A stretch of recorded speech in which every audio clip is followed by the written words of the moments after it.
no início de julho de 1945. Berlim parecia após a guerra, embora a maior parte dela já tivesse passado. Logo após a capitulação da capital, a Alemanha seria dividida em setores. Em Moscou, decidia-se qual parte ficaria para as tropas soviéticas. Já estavam em andamento negociações sobre quem e como administraria essa enorme cidade. Nesse momento, as ruas exibiam marcas de destruição. Pontes quebradas, edifícios destruídos, janelas estilhaçadas. Em meio às ruínas, parecia que a cidade tinha uma grande ferida no coração. Um grupo de filmagem, liderado pelo famoso diretor de Hollywood George Steins, decidiu dar um passo em comum. O filme é um relato documental sobre a cidade destruída. A câmara começa na porta de Brandemburgo. Ali, entre as ruínas, involuntariamente se sente como se esses tempos já tivessem desaparecido há muito tempo. Em frente, há o Hotel Adlon destruído. Antes, ele era o mais elegante de Berlim. Agora, é uma ruína, um ponto de não retorno, com o telhado pressionado contra a parede. O tempo parece ter parado. Steins filma enquanto uma parte da fachada vacila. Toda essa fachada é uma testemunha histórica de uma época. Mas quem se interessa por isso agora? Só do outro lado da esquina, na Unter den Linden, uma pilha de pedras acostuma-se às ruínas de uma avenida outrora magnífica. Lá, entre os destroços, ouve-se apenas o sussurro do vento. No centro do quadro, Steins posa ao volante de seu carro. A câmara captura cada olhar. Parece que ele quer filmar uma cena de cinema, mesmo aqui. Mas ele também sonhava em chegar um pouco mais cedo, até a parede da queda do povo de Hitler. Dessa vez, ele filmava os sofrimentos alheios, suas destruições. Surge então a questão: por que essa Europa destruída parece tão estranha e distante? Porque as grandes cidades parecem estar à beira da extinção. O futuro ainda não é visível. Tudo depende das decisões de quem comandará Berlim a partir de agora. Em breve, os aliados também chegarão, 6 dias até a discussão do destino da cidade na Conferência de Potsdam. E aqui está Moscou, 24 de junho de 1945. A cidade celebra. A voz heroica soviética é ouvida até pelo tráfego. Após 6 semanas da capitulação do inimigo, a vitória parece demasiado brilhante para não ser comemorada. As pessoas nas ruas, a cidade volta a respirar algum movimento. À frente, haverá um grande desfile. As pessoas recebem os soldados que retornaram das frentes. Aqueles que passaram pelo inferno das batalhas. Viúvas, mães, filhos olham para seus rostos vitoriosos. No mausoléu de Lenin, o maior dos dias, o Senhor está presente. Stalin, comandante supremo, olha de cima para seus soldados. Em suas mãos, estão ideias e poder. Todo o país está em suas mãos. Por 8 anos, exigiu o máximo. Exigiu vitória, quando tudo parecia impossível. A guerra tirou 27 milhões de vidas. E tudo por esse dia, um dia de vitória, de triunfo. O olhar de Stalin é como o de um caçador. Ele vê seu exército se erguer em glória. À sua frente, símbolos do nazismo, bandeiras fascistas e retratos de uma era criminosa. São jogados ao chão, como restos do passado. Este momento é um ato de triunfo e purificação. Stalin está no auge de sua força. Em suas mãos está todo o poder do país. Graças ao exército, ele consolida o status da URSS como superpotência. O olhar no centro da cena é cheio de determinação e autoridade. Anos de vitória e dor lhe dão pleno direito ao trono. E aqui, num dia de voo pelo céu, um deserto de ruínas. Berlim, como após uma explosão. 50 mil toneladas de explosivos. Quase 48 mil edifícios destruídos durante a guerra. 23 mil, gravemente danificados. Testemunhas dizem que 8.182 apartamentos ficaram praticamente inacessíveis. O marechal britânico Tedder descreveu a cidade destruída assim: Berlim, uma cidade completamente morta. Ela não existe mais, apenas ruínas e devastação. Ele acrescentou que os danos aqui são como um monumento ao militarismo prussiano. Que a cidade parece ter mergulhado na morte. Quilômetro após quilômetro, vazio. Não há uma casa que tenha sido preservada. Nem o menor sinal de vida entre os escombros. O olhar como de um espectador apocalíptico, cenas de destruição. Casas, ruas, pontes, tudo destruído, tudo esquecido. Parece que ninguém quer voltar aqui. Riso, calor, barulho, desaparecidos para sempre. Tanta dor nessas ruínas. O que fazer com essa cidade destruída? Ainda ninguém sabe exatamente qual é o objetivo. O tempo passa, e os planos futuros ainda não estão claros. Toda a Europa olha para a nova divisão. E o ponto culminante das decisões conjuntas é em Potsdam. Mas a única questão sempre permanece: e agora? Como será Berlim depois disso? Não há respostas. Apenas ruínas, ruas vazias e centenas de perguntas. Berlim nunca mais poderá ser o que foi. No oeste, tudo é claro: destruição da cidade, como se alguém estivesse apagando-a deliberadamente do mapa. Em 1945, o New York Times escreveu que a destruição de Berlim poderia marcar o início de uma nova era para toda a Alemanha. Destruir a cidade assim é como voltar atrás na roda da história. Naquele instante, parece que poucos se atreveriam a reconstruir essa cidade feia e estranha, que, entre as capitais europeias, dificilmente provoca compaixão. A imagem de Berlim, como uma capital esmagada e destruída, não deixa indiferentes até aqueles que ainda permanecem aqui. No diário do jornalista americano William Shirer, há uma descrição bastante precisa do que ele viu lá. Como descrever de forma verdadeira e sem exageros a cidade colossal queimada até a raiz. A imagem de um país que há muito desapareceu. E também, a descrição das pessoas que não se renderam, mesmo diante das ruínas. Há linhas sobre aqueles que continuam acreditando no futuro, que esperam que ainda seja possível levantar algo desse caos. As ruas de Berlim estão cheias de uma expectativa tempestuosa. Onde antes havia algo importante, hoje jazem apenas montes de pedras e escombro. Praticamente não há mais pessoas capazes de realizar algo fantástico. Muitos homens estão mortos ou atrás das grades, e os que restaram, ocupados apenas em se refugiar na lama e no escombro. No centro desse caos, uma mulher com um martelo. Simplesmente uma mulher. Ela compete com blocos de pedra, tirando fragmentos da cinza para tentar recuperar algo ao menos um pouco. Isso vai levar anos. Tudo ao redor, ruínas que enchem as ruas, enchem o coração. Os demais que ainda estão vivos são refugiados, abandonados pelo destino. Eles caminham pelos passeios quebrados, sem saber para onde ir, com lágrimas e olhos cansados. Nesse momento, em Berlim, trabalham repórteres e equipes de filmagem. As câmaras captam tudo o que possa deixar pelo menos o menor vestígio de resistência. Em 9 de julho, o capitão Carter iniciou as filmagens. Ele registra mulheres e crianças. Elas parecem estar, de alguma forma, bem acomodadas, recebem ajuda. E os refugiados do leste? Essa é uma história à parte. Eles estão completamente abandonados, sem nada para comer.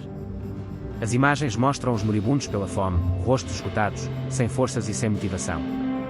São como animais, buscando algo, um pedaço de pão, um canto escondido para dormir. São distribuídas apenas porções mínimas.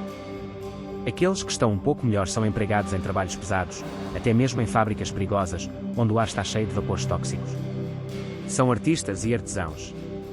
E os trabalhadores de avental azul, aqueles que extraem de suas ruínas tudo o que podem. Alguns nem fazem nada, recebem uma ficha de número 5, destinada aos que não trabalham de jeito nenhum. O chamado bilhete de fome, na prática, significa a morte lenta. As câmaras do Capitão Carter justamente registram um tema especial: monumentos, edifícios antigos ligados à história. Entre eles está o famoso Hotel Kaiserhof. Em época é os anos 20 e 30. Naquele tempo, era considerado o mais luxuoso da Alemanha. Naquele período, sua administração era próxima aos nacionalistas, aos apoiadores do lado direito. E, desde 1932, Hitler se instalou lá para sempre. Ele escolheu esse hotel para planejar meticulosamente a tomada do poder. De lá, ele planejava subjugar todo o país, dali comandava sua ascensão.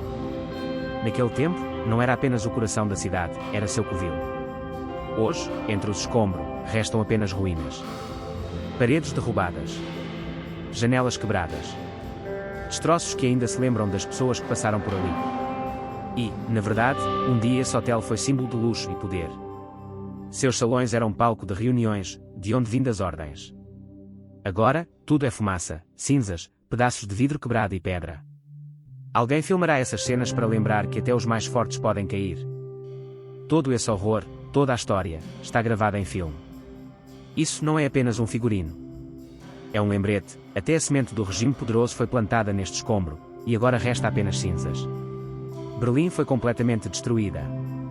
No centro estão as ruínas que contam sua história. As pessoas que ficaram aqui continuam lutando por cada vida, por cada pedaço de pão. Às vezes parece que toda a vida foi consumida por esses destroços. Mas elas continuam. Têm a fé de que tudo pode mudar. E quem sabe o que acontecerá a seguir? De qualquer forma, nada acontece por acaso. Essa cidade ainda dará sua palavra. Em 30 de janeiro de 1933, ele partiu daqui para o presidente Hindenburg. Foi nesse momento que Hindenburg nomeou chanceler da Alemanha.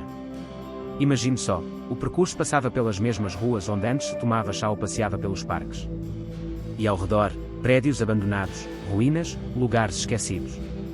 Por exemplo, o Palácio do Presidente, hoje uma ruína que se assemelha a um esqueleto seco de um velho animal. Ao mesmo tempo, a poucos quilómetros de distância, na rua Potsdamer, está um edifício que ainda por muito tempo lembrará aquele período, é o Palácio Esportivo de Berlim. Agora, ele também parece destruído, como símbolo de uma época, esquecido, coberto de poeira, abandonado. Aqui foi o epicentro, o lugar do início de toda a tragédia. Lá, neste local, em 1923, ocorreu a primeira grande manifestação de Hitler. Em fevereiro de 1933, ele tornou-se chefe do governo. Anunciou a derrota dos comunistas e começou a propagar persistentemente seus slogans antissemitas. Naquele tempo, tudo parecia promissor. Na essência, ele declarou que a Alemanha não toleraria mais inimigos. Disse coisas assustadoras, chamando ao renascimento nacional, à força excêntrica. Soa terrível, não é? Mas, na época, muitos ouviam com atenção, a cada palavra, sedentos. A Alemanha daquele período, um país após a guerra perdida, devastado, destruído, com o caos na cabeça. Esses slogans tornaram-se sua arma. Sim, era uma propaganda explícita, mas os ouvintes acreditavam. Acreditavam que ele era o único capaz de devolver-lhes a força. 10 anos depois, em 1933, ele fez um discurso marcante e provocativo. Foi na época em que decidiu despertar seus apoiadores. Lá, no palácio, entre a multidão, 15.000 fãs fanáticos. Seus olhos brilhavam, os rostos tomados por uma determinação sombria. Ele levantou a mão e fez uma pergunta à qual decidiu dar resposta. Querem uma guerra total? O grito da plateia foi, sim, queremos. O som das vozes, slogans oralizados, gestos, um teatro vívido. E, em apenas 2 anos, aquela chama que incendiava aquela sala espalhou-se pelo centro da Europa, em Berlim. Hitler, já na época, fazia tudo para isso. Sua popularidade crescia, suas ideias tornaram-se cada vez mais ousadas. Mas o preço disso foi uma catástrofe. Poucos sabem que seu bunker não é apenas um símbolo de poder, mas também o lugar onde passou seus últimos dias. Em fevereiro de 1945, seu bunker, como um monstro vivo, virou ruínas sob as bombas. Inimigos, soldados soviéticos, destruíram tudo. Não pouparam nada. A cidade explodia, queimava, caía de joelhos. E nos primeiros dias de maio de 1945, ele mesmo, Hitler, cometeu suicídio. Nesse bunker, no profundo sob a terra, ele apertou o gatilho e se matou. Seus últimos apoiadores, os mesmos que o acompanharam por muito tempo, tiraram seu corpo para fora. Foram minutos trágicos. Os soldados que o guardaram nos últimos momentos dizem que viram tudo pegar fogo. Chamas, fumaça, cheiro de carne queimada. Seu corpo e o de sua esposa, Eva, dizem eles, foram enterrados em um crateras. Mas o que aconteceu com os restos? Fontes não oficiais afirmam que os espiões soviéticos já em maio encontraram sua sepultura. Identificaram-no pelos dentes. Stalin descobriu e manteve essas notícias em segredo. Porquê? Queria manter o segredo. Esconder da Europa a verdade sobre a morte de Hitler. As forças vermelhas tomaram sua fortaleza, símbolo de poder e ilusão de invencibilidade. Em 9 de julho de 1945. Este é o dia em que a história virou de cabeça para baixo. Um dos fotógrafos americanos capturou em filme centenas de buracos de tiros num momento que, durante 6 anos, foi símbolo do poder alemão. Do ponto de vista desta perspectiva, é possível ver como a derrota assumiu uma forma sangrenta. Os restos da ilusão nazista morriam diante dos olhos. Além disso, por toda Berlim, nas paredes, surgiram posteres. Imagens, slogans, palavras de Stalin. Suas ideias soavam como um apelo por uma nova força. Nesse contexto, é difícil de acreditar, parece que o exército não são apenas soldados, mas algo como um mecanismo que protege não só a vitória, mas também a ideologia. Toda essa vitória, sangrenta, cruel, contraditória. Aqui não havia nem ódio nem ofensas raciais. Eles, diziam, não querem odiar, porque a razão de sua força é o respeito. Respeito pelas pessoas, pelos outros povos. Na realidade, tal afirmação, a bem da verdade, é cínica. Nas primeiras semanas após a rendição, nos territórios de ocupação, o caos reinava. Roubos, estupros, que aconteciam a céu aberto. Tudo foi esquecido assim que o silêncio das metralhadoras invadiu a região. As pessoas tinham suas próprias histórias assustadoras, explosões de raiva, desespero. Uma jornalista chamada Ruth Andreas Friedrich escreve em seu diário como os políticos entendem pouco, uma simplista artimanha. Quanto melhor você fala, quanto mais promessas faz, mais pessoas se agarram. Afinal, o povo procura um salvador. E ele chega, aparece como se do nada. As pessoas gritam, ele é nosso libertador. Salvador do mal. Mas por trás desse grito, há seu medo, seu sofrimento, sua dor. Talvez seja por isso que o povo lambe cada uma de suas vitórias. Eles querem acreditar que tudo vai acabar bem algum dia. Até que isso aconteça, todos vivem como em um filme, só que com sangue e lágrimas de verdade. Hoje, os habitantes da parte leste de Berlim parecem odiar os russos. Isso soa duro, mas é assim. Eles olham para eles com desconfiança, às vezes até com hostilidade. E, em pouco mais de um mês, novas forças chegaram aqui, outras, ocidentais. Os americanos. Depois vêm os ingleses. Eles pretendem corrigir os erros dos primeiros que ocuparam aqui. Têm um plano, restaurar a justiça, reconquistar a confiança. Isso não são só palavras, sobre a cidade se ergue quase que toda uma coluna de vitória. O nome alemão, Golden Helse. Ela fica atrás do portão de Brandemburgo. Este monumento é um símbolo de esperança, apesar das destruições. O estado da coluna, quase intacta, parece dizer, o conflito ainda não acabou. Agora ela é protegida por agentes britânicos. Desde o 1º de julho, a bandeira do Reino Unido voa com destaque no prédio do setor britânico. Tempos agitados, não é? No centro de Berlim, o Estado Livre, a zona ocidental. Lá, estão no poder os ingleses e os americanos. E o mais surpreendente, o diretor americano Horace Stevens veio aqui com sua equipe de filmagem. Ele foi até a rua Weyl, onde ficava a antiga residência de Hitler, o Reichskanzler. Lá, após a Anschluss da Áustria e a vitória sobre a França, os alemães recebiam seu líder com orgulho. Especialmente naquela época. As pessoas gritavam slogans, aplaudiam. Agora, a maioria deles tenta evitar lembranças daqueles dias. Não querem relembrar. Passaram tantos anos que quase ninguém quer ouvir sobre vitórias e derrotas.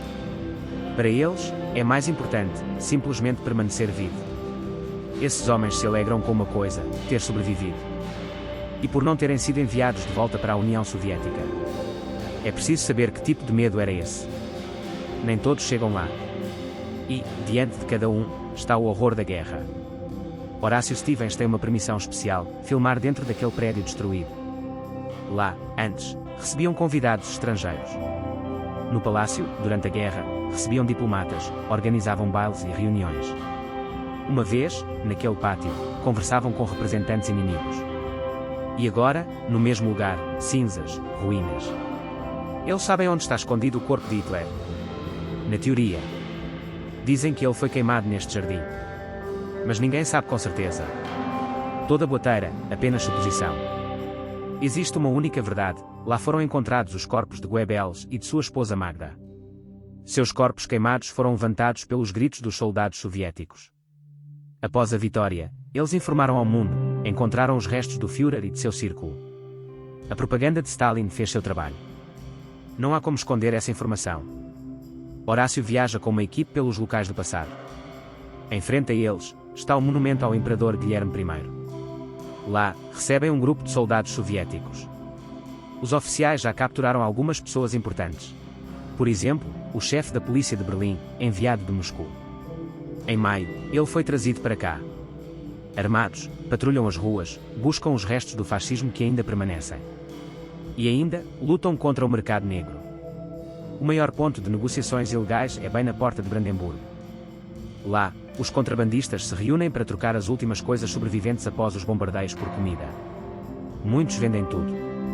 No escombro, procuram algo comestível. Ao redor, há caos e destruição. Perto dali, fica o Tiergarten, um antigo parque verde. Silencioso, mas perigoso. Separa a parte ocidental da cidade do setor soviético. Ali, em vários lugares, vendem pão, doces, até roupas velhas. Aqueles que ficaram sem um dinheirinho precisam vender o que sobra. As autoridades fazem várias operações de repressão. Estão contra o comércio informal.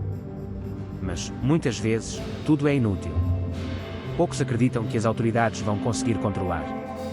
No entanto, a maioria dos berlinenses assiste a tudo com indiferença. Sua única preocupação é sobreviver. Toda a vida deles é uma luta por um pedaço de pão. Muitos hoje não se importam com política. Eles não se importam quem venceu. O mais importante é sair das ruínas e não morrer de fome. Alguém de repórteres filma as mulheres negras vasculhando montanhas de lixo por umas moedas. Por 62 fênix, elas podem obter um cartão de comida. Essas cenas são rotina após a catástrofe. As pessoas enterram suas casas, procuram por coisas que restaram, estão todos cansados. E no coração, o desejo de sobreviver. Não há espaço para grandes sonhos. Há apenas a luta pelo amanhã. Tudo isso não são apenas lugares históricos, nem só paredes destruídas. É o rosto da cidade, talvez até de cada pessoa que chegou aqui após a guerra. Nas ruas, há uma sensação de peso e esperança ao mesmo tempo. Ele não grita, não se mostra emocional. Simplesmente caminha, e cada passo dele conta uma história. Será que isso pode ser esquecido? Não. Mesmo as páginas mais sombrias. Esta cidade ainda vive. E ela não se rende. Parece que esta manhã não é como todas as outras. Nas ruas da cidade destruída há labirintos estreitos de escombro e ruínas, cenas que parecem de outro século. Resgates e passantes aleatórios se movem lentamente pelos rastros dos bombardeios, edifícios torcidos parecem estar fugindo do tempo. Onde antes havia casas residenciais, agora há corredores de tijolos e vidro, fumaça e poeira, tudo isso faz parte de uma nova realidade. E no centro do caos estão as pessoas. Muitas pessoas. Algumas procuram familiares, outras simplesmente buscam abrigo.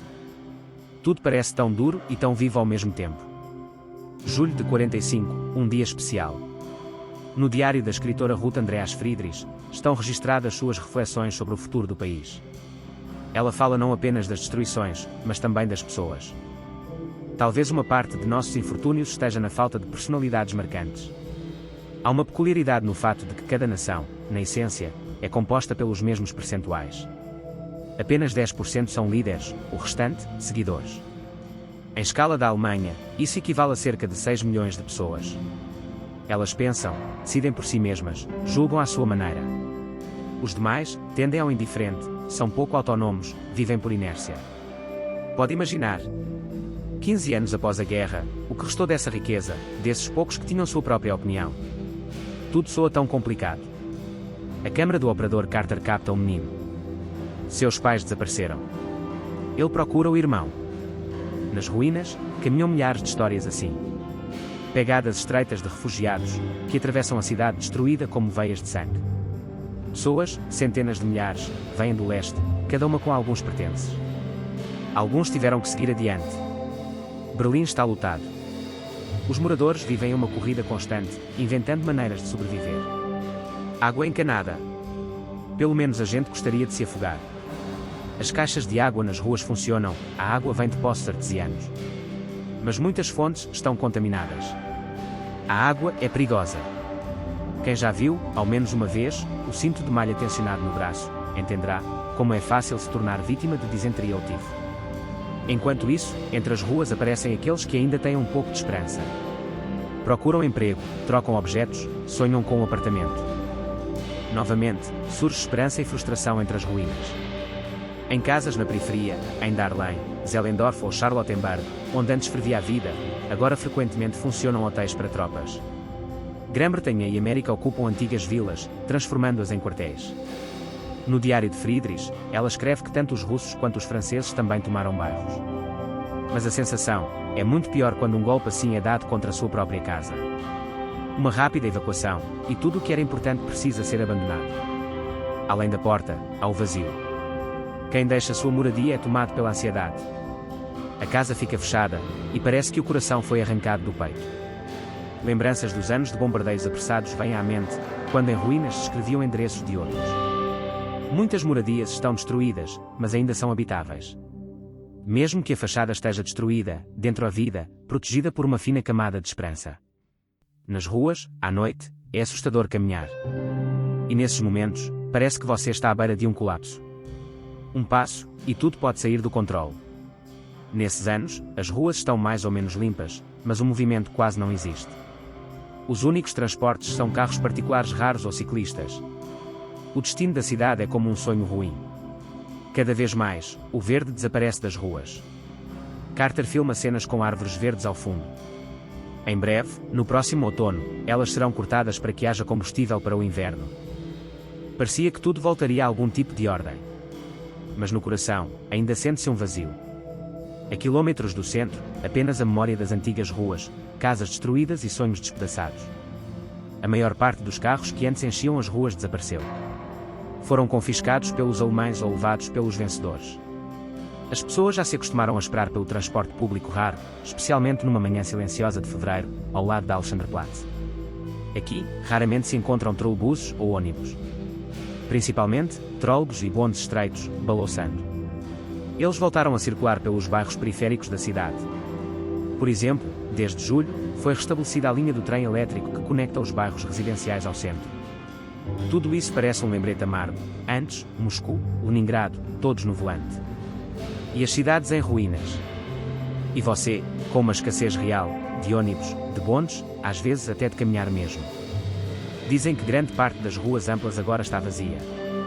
Os carros desapareceram, como se tivessem sido levados junto com a esperança de uma paz silenciosa. Então você fica na fila para comprar bilhetes, enquanto, na rua, passa um único bonde, toca o apito e parte em direção à periferia. Isso virou algo comum. A cena parece quase irreal. O tempo em que o transporte urbano estava em movimento, passou. E aqui, só resta o consolo de que algo está voltando. De modo especial, até os trolebuses começaram a reaparecer, mas, mesmo assim, vive-se esperando pelo amanhã. Esperando por novas mudanças, por novas rotas. Na essência, é uma vida em pausa, na esperança de que tudo seja reconstruído novamente. E no centro? Aqui, junto à estação, na Alexanderplatz, perto do monumento. As pessoas se reuniram, esperando que outra linha de bonde fosse inaugurada. Um ônibus baixo e meio gasto, um visitante raro nesta região. É preciso se adaptar. Afinal, essa é a única maneira de sair para além dos limites. Plataformas baixas, um pouco de asfalto rachado sob os pés, tudo parece de outro tempo. E até o teto parece mais simples. Aqui, neste lugar, quase se sente uma magia que fala que as mudanças ainda acontecem. Mesmo que lentamente, mas acontecem. E tudo que resta é esperar com paciência. Esperar que os rotas tradicionais retornem, que as ruas vivam seu ritmo novamente. E, no outro lado da cidade, na área onde antes havia um complexo esportivo, o Reichsportort. Algum dia, ali aconteceram os Jogos Olímpicos de 1936. A cidade fervia de eventos. E, mesmo com a instabilidade econômica e política que se arrastava por anos, as pessoas ainda acreditavam. Sonhavam com grandeza, com paz. Mas tudo acabou sendo quase uma mentira. Parecia que o fogo olímpico era apenas uma ilusão. Nos olhos de muitos norte-americanos surgiu uma resistência. No começo, queriam boicotar, protestar. Mas assim que as autoridades permitiram a participação de atletas judeus, tudo dentro do país, surgiram debates e mal-entendidos. E quem ainda admirava, por um instante na Olimpíada? Jesse Owens, atleta negro. Corre como um relâmpago, vence e conquista 4 medalhas de ouro. Essa pessoa tornou-se um verdadeiro herói. Seu sucesso foi um golpe na Alemanha, no Führer, pelo qual todos tinham admiração. Esse momento irritou os nazistas, seu orgulho foi atingido. Muitos escutaram rumores de que os Jogos Olímpicos deveriam se tornar uma demonstração de força e paz. Alguns consideravam que criar esse símbolo era um passo para tentar restabelecer a esperança no futuro. O sonho era mostrar uma nação forte e unida. Mas tudo desmoronou. Logo, ficou claro que o líder mantinha o poder com mão de ferro, pelo uso da força e do medo. As opiniões sobre esportes e política se misturaram. A luta era para destruir ilusões. Os jogos de verão tornaram-se um teatro, alguém quebrou o sonho de paz. Anjos e demónios lutavam no mesmo palco. E no lugar do estádio olímpico, agora, edifícios vazios. Os escombros de tempos gloriosos. Na cidade, silêncio. Todo aquele aparato olímpico ficou para trás, além das muralhas. Mas ao outro lado da moeda. Após a guerra, com o início da invasão das tropas ocidentais, muitas coisas mudaram. Lugares, talvez, de alegria e vazio simultâneos. Construíram uma nova vida, reavivaram salões, retornaram piscinas. Tudo parecia renovado por trás das máscaras. Na verdade, um sorriso forçado escondia uma tensão interior. Parecia que estavam trazendo o esporte de volta, e, mesmo assim, o povo olhava com desconfiança. A água das piscinas voltou a ser limpa, mas nos olhos dos outros, nem humor sincero, nem confiança. Desrespeitaram a proibição e se despiram livremente. Naqueles trajes à vela e chapéus, que inicialmente pareciam inalcançáveis, agora pareciam destacar sua resistência. Nesse tempo, parecia que ainda pairava a questão: para que tudo isso? A resposta está dentro de cada um que olha e pensa: vai acreditar mais, ou tudo isso é uma ilusão? E aí, por trás dessa zombaria e dessa calma, emergem novos limites. Em julho de 45, ao redor de Berlim, tudo parecia estar cercado por uma linha, uma fronteira entre vitória e perda. Ao longo da famosa rua, por onde passaram as melhores unidades do exército, diante de você marcham soldados britânicos.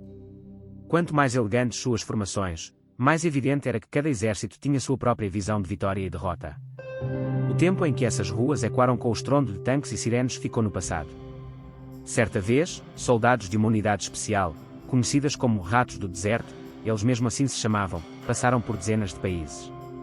Em 43, libertaram Trípoli, em 43, Tunísia. E em março de 45, deslocaram a frente pelo Reno. Naquele momento, tudo estava subordinado à marcha para a vitória final. Aqui, sem dúvida, um lugar de celebração. E ao mesmo tempo, a sensação de que há algo maior por trás dessa comemoração. Política, desconfiança, medos ocultos. No meio deste julho de verão, enquanto serviam canecas de cerveja e assistiam ao desfile, no ar pairava não apenas alegria. Já começam a fissuras na unidade dos aliados. Sorrisos por trás das máscaras, fingimento. Nós diários escreviam: parece que eles não gostam uns dos outros de verdade. Dentro dessas pessoas, nos rostos, uma máscara de amizade pública, e atrás dela, um olhar prolongado, cheio de desconfiança. A sensação, como se alguém jogasse lenha na fogueira, e as chamas oscilassem à beira do perigo. É perceptível que, à medida que os dias passam, surgem mais perguntas.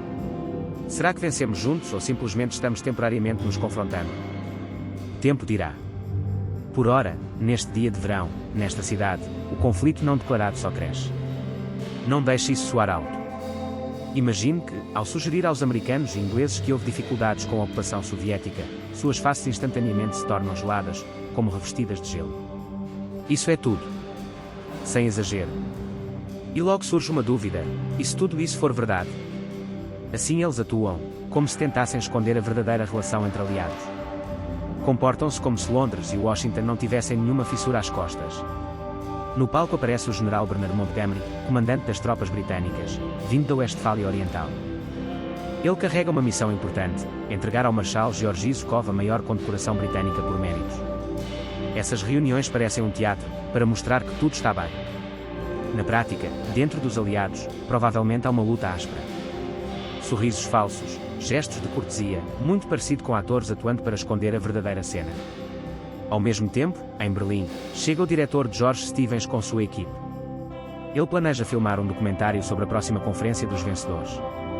Por acaso? Lembre-se de que anteriormente, os três líderes participaram juntos: Churchill, Roosevelt e Stalin. O último morreu, e seu lugar foi tomado por Harry Truman. Agora ele é presidente do ZUA. Apesar de todas as diferenças, eles se reúnem em Potsdam para discutir o destino da Alemanha. É interessante que Truman entende que o Exército Vermelho mantém quase toda a Europa de leste em cativeiro. Mas ainda acredita que uma coalizão anti-guerra pode continuar a existir. E surge a questão: e se os soviéticos tentarem ampliar sua influência? Eles claramente têm ambições. Por exemplo, no setor britânico, Stevens filma uma coluna de camaradas soviéticos marchando pelo Tiergarten. Ele acha que os russos ainda serão amigos dos Estados Unidos por muito tempo. Enquanto isso, conflitos acontecem em Berlim. EUA e russos, suas tropas frequentemente se confrontam. Na sala onde filmam, Truman ainda está confiante: a amizade com os russos é possível. Ele não vê sentido de rejeitá-la agora, não guarda rancor.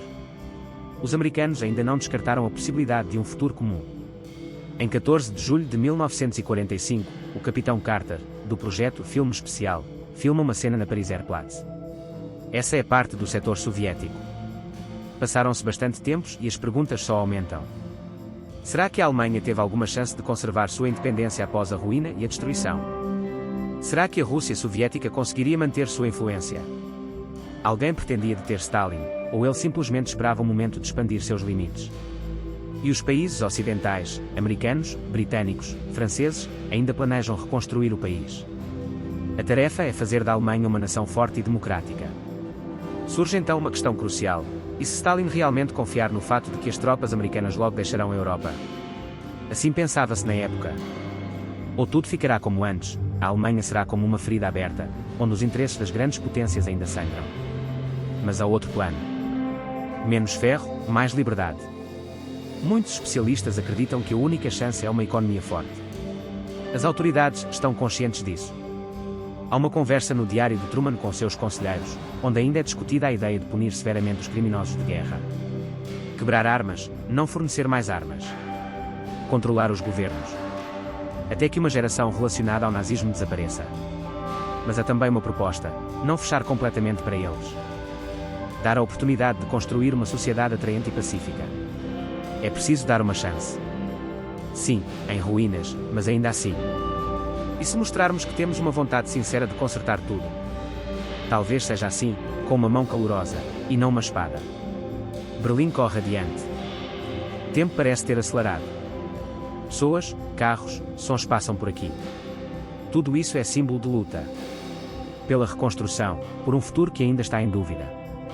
O destino do país destruído e derrotado é incerto. Mas uma coisa é clara: o jogo continua. E ninguém promete que terminará rapidamente.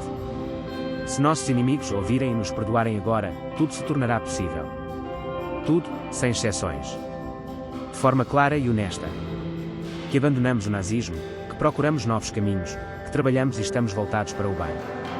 Nunca estivemos tão prontos para mudanças. Não cansados do terror, do medo e da injustiça. Parece que dentro de nós algo importante despertou. A única questão é se os vencedores conseguirão cumprir suas promessas. Impressiona o fato de o aeroporto Tempelhof ter se tornado um dos primeiros grandes projetos do Terceiro Reich. Há 80 anos, em 1941, ele foi inaugurado com grande pompa. Na época, era a construção mais extensa do mundo. Sua enorme cobertura, que cobre centenas de milhares de metros quadrados, podia ser vista de longe. Naquele tempo, parecia um símbolo de poder e de um futuro promissor. Mas tudo mudou rapidamente. Quando as tropas americanas chegaram lá em julho de 1945, os trabalhos de eliminação do legado do Reich ainda não estavam concluídos. Na alvorada do dia 15, aquele mês tornou-se especial. 3 aviões de transporte americanos, cargueiros de decolagem e aterrissagem curtas, aterrissam em Gap, na França. Dentro deles, atualmente, leva-se a uma delegação de confiança do próprio presidente. Uma delegação para encontrar a liderança soviética em Potsdam. 4 vezes maior do que aqueles que viajaram para Yalta em fevereiro. Sim, neste dia surgem na Terra novos atores. Na cerimônia de abertura, encontram-se os mais altos, tanto soviéticos quanto americanos. Entre eles, estão Andrei Vyshinsky, o promotor severo dos processos stalinistas, e Gromyko, o diplomata a quem mais tarde foi até dedicado um monumento. São recebidos por um general e um diplomata, além de guardas, engenheiros e médicos. Todos eles têm uma preocupação em comum: a segurança e a saúde do presidente. O general George Marshall, principal apoiador da rápida reconstrução da Europa, é uma dessas figuras. Em 1948, ele começará a implementar um plano que posteriormente levará seu nome, Plano Marshall. Enquanto isso, Truman desce do avião. Em uma carta para a mãe e a irmã, escreveu: "Tenho uma pasta de anotações com o que e como devo falar. Gostaria de não estar aqui." Naqueles dias, tudo ao redor de Potsdam está capturado em filme. Em frente à mansão na região de Babelsberg, em Berlim, na pequena casa chamada Pequena Cabana Branca, ele encontra o Premier britânico. Isso acontece exatamente no dia 16 de julho, nas manhãs. Todo esse espetáculo é filmado por Kik Belotan, que faz parte da delegação americana. Como não havia de tudo ali, sorrisos, aplausos, cochichos. Nesse frágil pacto, tudo parecia um pouco diferente do que antes. Algumas coisas ainda lembravam os antigos filmes britânicos. Mas por dentro, tudo era diferente. A reunião acontece, apesar do cansaço e da incerteza. Todo esse teatro é um passo adiante para que tudo se encaixe, apesar das divergências. Naquele dia e aquela hora, toda a Europa prende a respiração. Quem diria, Truman inicialmente sente certa fraqueza. Em cartas pessoais, escreve que sempre o comparam ao poderoso Roosevelt. Isso o angustia. Por outro lado, Winston Churchill, cheio de confiança, acredita que poderia ser substituído por qualquer canhão. Está certo de que Truman não consegue competir com ele. Mas o futuro líder tem sua própria postura, ele olha direto. Em seus registros, ele relembra como Churchill criticava duramente sua determinação. Ele pensa: sim, ele realmente não é como Roosevelt. Mas tenho minha verdade. E sei porque estou aqui. Claro que, no caminho pela paz, há muitos obstáculos. Os irmãos de armas, a URSS e os EUA, demonstram claramente sua relutância. Na estrada para Potsdam, Michael Geisner, trabalhando com sua equipe, registra o desaparecimento de Berlim do mapa. As pessoas ao redor estão preocupadas sobre onde conseguir pão e carne. Logo, de uma carta escrita por uma dama, fica claro que ainda é cedo para a esperança. Naquele dia, informa-se que Stalin, Truman e Churchill chegaram a Moscou. Uma combinação estranha, um após o outro. O que os aguarda adiante? O Ocidente não esconde que, neste mundo, resta apenas a luta. O que restou após as destruições inimagináveis? Massacres, pilhagens, imperfeições. Tudo isso são marcas da guerra. Todos entendem que só juntos poderão estabelecer a ordem. Ou não. Por enquanto, tudo depende de um fio tênue. Aqui, parece que qualquer espetáculo pode desabar. Uma vasta nova realidade se revela diante de nós, a poeira espessa da época, as ruas antigas de Potsdam e as sombras da história. Neste lugar, um dia reinou a rigidez prussiana. Agora, suas câmaras são operadas por um diretor de Hollywood e sua equipe. Nas mãos deles, tecnologia que há alguns anos só se podia sonhar. Mas a cena não é de um filme, e sim de eventos reais. As filmagens acontecem bem no meio de uma fortaleza destruída. Paredes de tijolos, lanternas lentas, arcos de pedra, tudo parece respirar história. As imagens se passam numa antiga cidade militar, onde Gotha não ficaria surpreso. Antigamente, aqui parece que reinavam os reis prussianos e sua ordem severa. Agora, nas ruas, ouve-se o ronco de veículos. A câmara de Leonard Steven não é apenas equipamento. Ela parece atravessar o tempo. Aqui, no coração da antiga fortaleza da Guarda, trava-se uma batalha invisível entre memória e esquecimento. O responsável pela tecnologia, um homem especial com uma pá na mão, que observa as imagens. E mesmo que tudo esteja escondido, uma tensão quase palpável se sente por dentro. Pela janela, é fácil ver que já há muito tempo o lugar não é mais tranquilo. Nas ruas, aparece com mais frequência transporte militar. Porquê? Porque agora vêm hóspedes importantes. Dizem que os cavaleiros do passado e seus salões sentem sua aproximação. Às vezes, a rua é fechada, para evitar distrações. E o público fica com o fogo suspenso. Não é todo dia que se ouvem nomes como Stalin ou Truman. Os moradores lembram, em maio de 1945, era difícil acreditar que aquele dia chegaria. Muitos esperavam o fim da guerra, contando os dias com paciência. Mas o que viria depois? O mundo que imaginavam parecia brilhante e simples. Agora, tudo tinha mudado para um roteiro diferente. A realidade mostrou-se dura. O último mês para muitos foi apenas noites longas de inquietação. A expectativa de paz deu lugar à ansiedade, quando começaram a surgir colunas militares nas ruas. Tudo parece um enredo de filme. Mas aqui, no centro da Europa, destinos de milhões estão sendo decididos. Um dos maestros desse espetáculo, uma pessoa especial chamada Stalin. Ele veio aqui com desconfiança e planos brilhantes. Os olhares dos militares e políticos soviéticos focam nos enormes monumentos da força prussiana. Seu terreno, prédios destruídos, paredes de pedra feridas. Muitos destes restos vêm da era do czarismo, restaram apenas fragmentos. Uma nova ideia é transformar esse lugar numa sala de encontro das potências. No centro, está a imponente mansão de Sitsilenov, antiga residência de um príncipe alemão e sua família. Agora, ela se transforma numa arena de decisões históricas. Muitos jornalistas, de Paris a Madrid, reuniram-se aqui. Seus câmaras estão acesas, os olhos atentos a cada movimento. Um diretor mostra o ingresso exato para o carro. Outros, apenas mangas com fitas. E os americanos, estruturas de metal e equipamentos pesados. Quem fará a melhor filmagem? Tudo diante de uma rápida evolução tecnológica. As imagens podem se tornar história. Entretanto, alguns planos ficam fora de cena. Aqui, na ponta do possível, grava um só homem, com uma câmera que parece um brinquedo. Ele está por perto, tudo em suas mãos. A questão é, o que ainda será permitido ao público ver? Só é sabido que essas cenas serão a última imagem colorida de um dos cineastas que estão a caminho de casa. 17 de julho de 1945. Este dia entrará para a história. O momento em que o mundo conhece o início de uma nova era. Nesse instante, Stalin faz um gesto de honra, cumprimentando Truman. Baixo, calmo, parece se estender para o futuro com confiança. Diante da câmara, ele grava a si próprio, enquanto alguém decide tirar fotos com uma câmara amadora. E Truman, um pouco mais tarde, dirá que esse homem é forte, consciencioso e muito inteligente. Muitos o consideravam a pessoa mais influente do mundo. Na reunião, ao redor de uma mesa grande, começam as primeiras conversas. O ar é carregado de expectativa nervosa. Os olhares dos participantes são firmes, tensos. Um deles, Burns, faz uma pergunta. É fácil encontrar algo sobre Hitler agora? Stalin afirma seriamente que ele ainda está vivo e se esconde em algum lugar. Na Espanha, na América do Sul, em qualquer lugar, menos aqui. E, depois, discutem as fronteiras, a divisão da Alemanha e as reparações. Todos entendem que a decisão pode estabelecer novas regras. O destino da Europa depende disso. Toda essa conversa parece um jogo na corda bamba. Muitos se perguntam, e depois? Muita conversa amigável, algumas decisões duras. O vice-presidente Truman, que acabou de receber a arma secreta, a bomba atômica, fala sobre seus planos. Está decidido. Do outro lado do país, no estado de Novo México, ocorreu a primeira prova bem-sucedida de uma bomba atômica.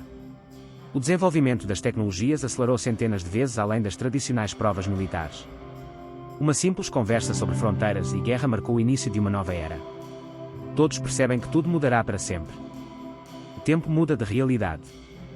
Uma nova época começa, que logo será chamada de Guerra Fria. Imagine só, um mês inteiro de gravações na Alemanha, onde aparece Berlim destruída. Mais de 80 horas de filmagens inéditas, cenas de ruínas, explosões e ruas vazias. É como uma fotografia histórica do momento, uma radiografia da cidade que desaparece por décadas. Essas imagens ficarão guardadas por muito tempo na base aérea americana. Ainda não há dinheiro para editar o filme completo. Pode acreditar. Essas imagens serão esquecidas para sempre, como testemunhos vivos da destruição. Nesse mesmo período, em Potsdam, os aliados chegam a um acordo sobre o destino da Alemanha. Ninguém quer dividir o país em partes. A parte oriental deve permanecer dentro dos limites materiais delimitados pelos rios Oder e Neisse.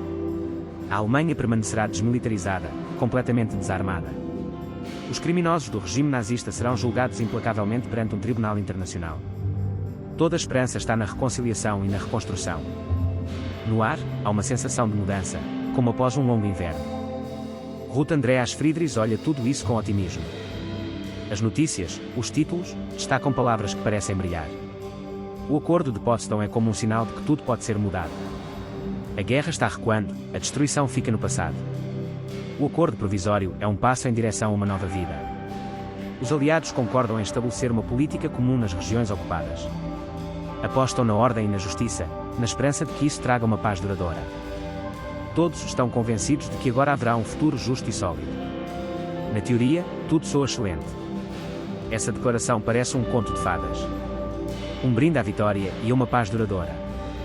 E, logo após, surge a confiança, nenhum conflito novo. Nas palavras deles, se percebe o desejo de que o passado não se repita mais. Parecem convencidos de que tudo está sob controle. E, no entanto, no fundo do coração, muitos permanecem com dúvidas. Pois justamente essas palavras, como um fermento, que deveria fazer crescer uma grande chama de paz. Mas o presidente dos Estados Unidos compartilha o mesmo pensamento, ceticismo. No Kremlin, por trás das paredes das negociações, a tensão se intensifica. Quem esteve em Berlim entende de imediato, a destruição abalou até os mais experientes. Quando, em 16 de julho de 1945, ele escreve no diário sobre Cartago, Babilonia e Jerusalém, sente-se como se o tema da paz se tornasse algo pessoal. Na memória, surgem antigas cidades, palácios gigantescos e generais famosos. Ele espera pelo melhor. Mas uma ansiedade cresce por dentro. As máquinas avançam rapidamente. Por isso, a moral não consegue acompanhar. A esperança de paz é um sonho que, de imediato, se depara com a dura realidade. Só quando os valores alcançarem a tecnologia, a destruição perderá sentido. Por enquanto, há um abismo infinito entre eles. Parece quase um paradoxo: o homem faz tudo para construir a paz, e depois suas criações se tornam ruínas. Essas cenas, como imagens de uma cidade que foi queimada, provocam a sensação de que alguém colocou tudo na jogada, e perdeu. Toda essa história é um lembrete: mesmo os maiores acordos e declarações podem desmoronar, se a moral interna estiver só no papel. No final, tudo se resume ao fato de que nada oferece garantias além do desejo e da força. A paz pela qual se luta não é só um documento. É uma luta constante dentro de cada um de nós.